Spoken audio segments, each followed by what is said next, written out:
From the very beginning, the iPad was designed to be very powerful, very capable, but also remarkably simple to use. So our goal was to take all the amazing things that you can do with a full-size iPad, but pack them into a product that is so much smaller. And that's what we did with the new iPad mini.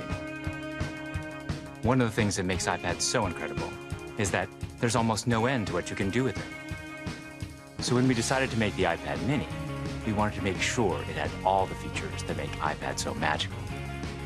We began with a display that has the same resolution as the iPad 2.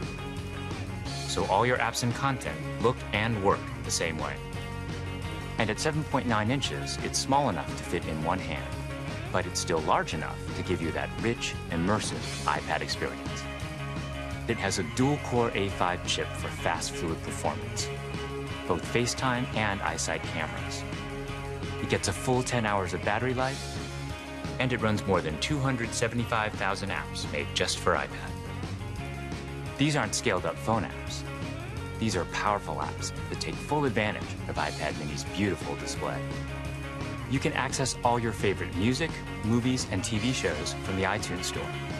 1.5 million books on the iBookstore, and over 5,000 magazines and newspapers on Newsstand. And another thing we're really excited about is that iPad mini comes with FaceTime HD. Seeing your friends and family in high definition makes you feel like you're that much closer.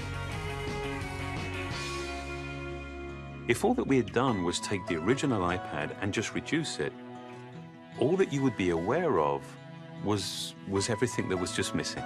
That there is inherent loss in just reducing a product in size. And what we did was we went back to the very beginning and we took the time to design a product that was a concentration of, not a reduction of the original. We felt strongly that 7.9 inches was exactly the right display size, but it became clear that we had to reduce the width of the borders so you can still pick it up and easily use it with one hand.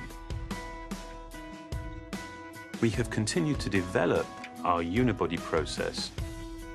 There are essentially two parts to the enclosure, the glass and the aluminium. And that junction, where the two parts actually come together, is incredibly important.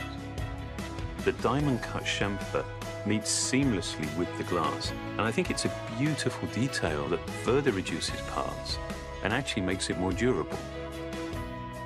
We also designed an entirely new smart cover for the iPad mini.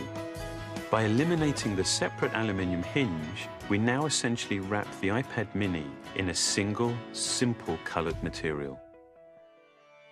The biggest challenge that we faced was incorporating all of these great features in a much smaller and lighter device. In order to do this, every part had to be custom designed, starting with the display. The glass on the front and back are only 0.2 millimeters thin.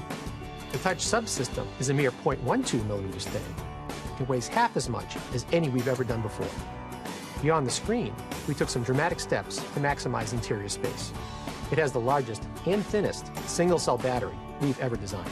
We designed a smaller motherboard to house the powerful A5 chip and built in the new, smaller Lightning connector. We also redesigned the iSight and FaceTime HD cameras, and they allow you to take amazing photos in HD video.